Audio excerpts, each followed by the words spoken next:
sing cold love. It cries in a cloud of night. It swings, it jives, it shakes all over my jellyfish. I kinda like it. Where's the thing called love?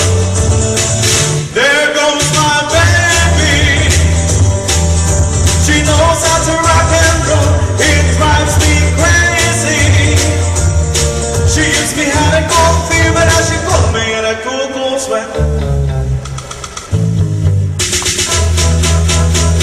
I gotta be cool, relax, get hip, get on my track, take a backseat, hitchhike, and take a long ride on my motorbike. Sa airport, ang mga foreigners po, isa lang ang luggage niya. Merong knapsack. Malalaman mo kapag Pinoy ang nasa airport. Meron niyang trolley. Meron niyang knapsack. Meron niyang tinutulak. At meron pang sinisipa.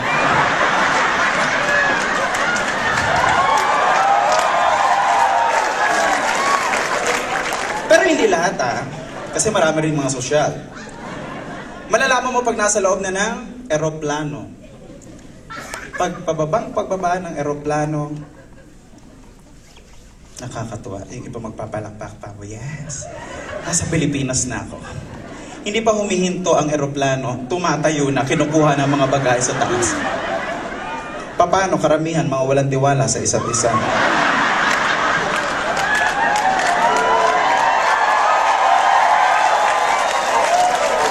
Isa tumitingin pa.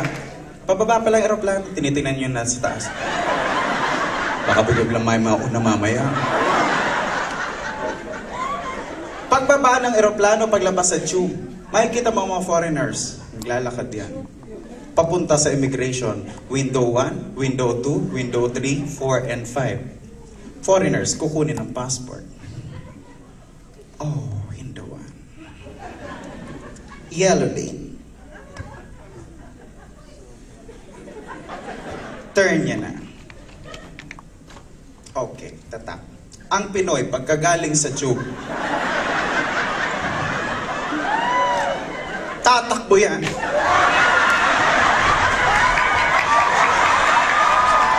Window 1, window 1, window... Ayun, window 1. Mas maiksi ang pila sa window 3.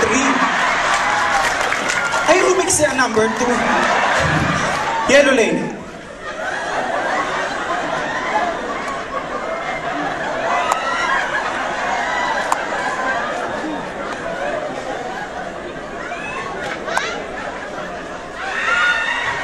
Pero wala naman ako against. Malalaman mo yung paglabas ng airport kung saang bansa galing.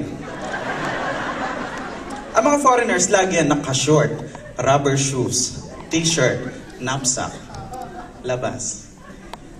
Alalahan mo kapag ang Pinoy galing ng Japan, ganon.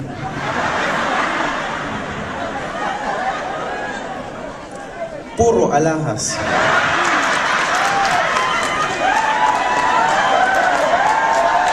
Pinoy kapag galing ng Saudi, puro alahas. Maong ang pantalon. Ang jacket, maong. Sobrang bigat na. Pero hindi, yun naman ay nakikikwento ko lang. Actually, na-obserbahan ko lang siya. Malalaman mo rin pag nag-i-impact ang mga Pinoy. Actually, mga foreigners kasi, may box yan. Balikbayan box. Nalagay lang lahat yan dyan. Ang mga Pinoy, pag binuksan mo ang balikbayan box, sobrang sinsin. Lahat ng pwedeng ilagay, ilalagay yan. Minsan sinusukat pa, may space na konti. Ay, kasya. Tapos tatakpan pa yan ng dyaryo na galing ng Amerika. Kato, pero hindi. Kinikwento ko lang naman yun kasi meron po akong friend. Actually, yung kaibigan ko na yan, 20 years na po sila sa Amerika.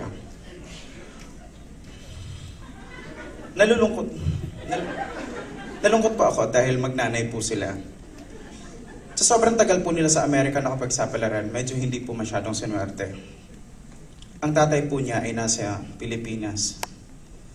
Sa sobrang hindi po sinuwerte, yung tatay po niya nagpapadala na po ng pera sa Amerika.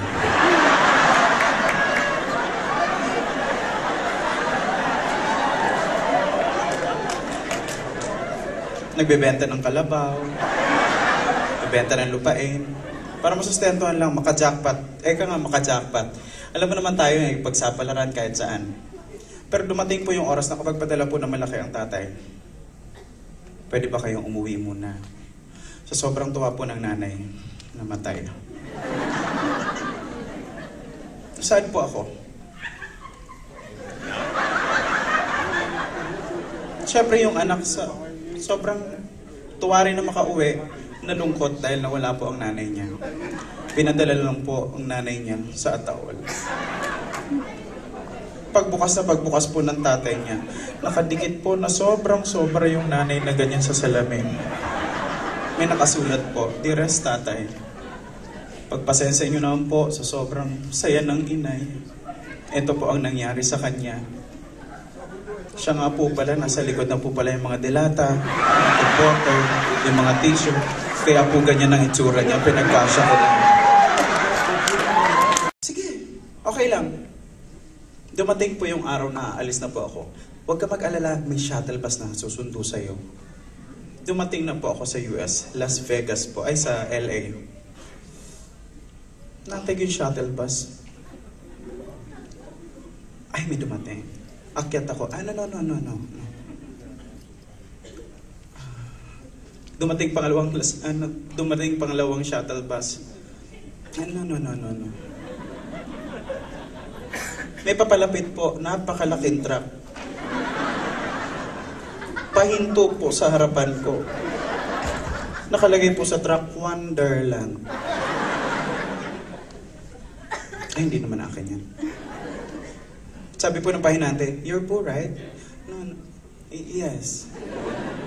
Come on. No. I am not. No. You're poor, right? You have a picture here. No. Napilitan po ako. Pumasok po ako. Magiging trabaho ko po pala sa peryahan. Hindi naman peryahan, syempre dito ang tawag dito ay isang carnival.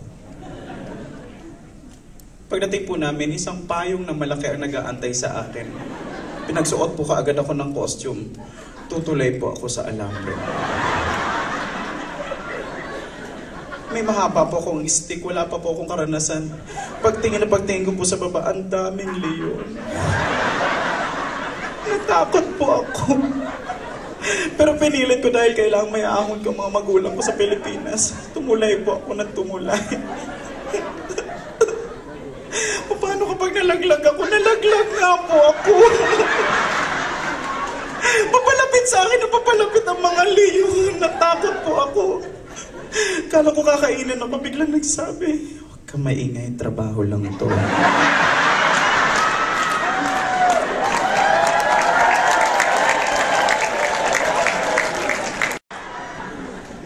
Hindi pa ako nakapagtapos ng pag-aaral ko. Dahil elementary pa lang po ako. Enrollment. Pakilala po ng nanay ko sa principal guardian. Sabi ko, "Nanay kita, di ba?"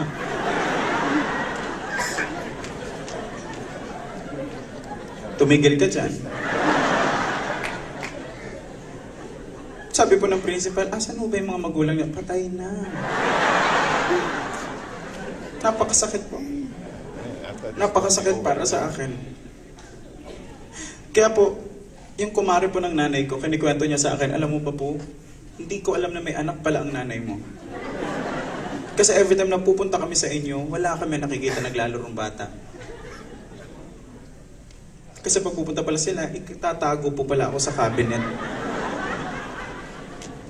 One time po, itinago po ako sa cabinet, tapos nagkita-kita po sila. Nagkaroon po ng gatherings, dinner. Bigla po ako umiyak. Siyempre, madilim, mainit sa cabinet. Umiyak po ako ng pagkalakas-lakas. Sabi ni Tita Beth, "Ba't parang may umiyak na bata?" Sabi ng nanay ko, "Hindi ko nga alam eh." Gusto na nga naming lumipat.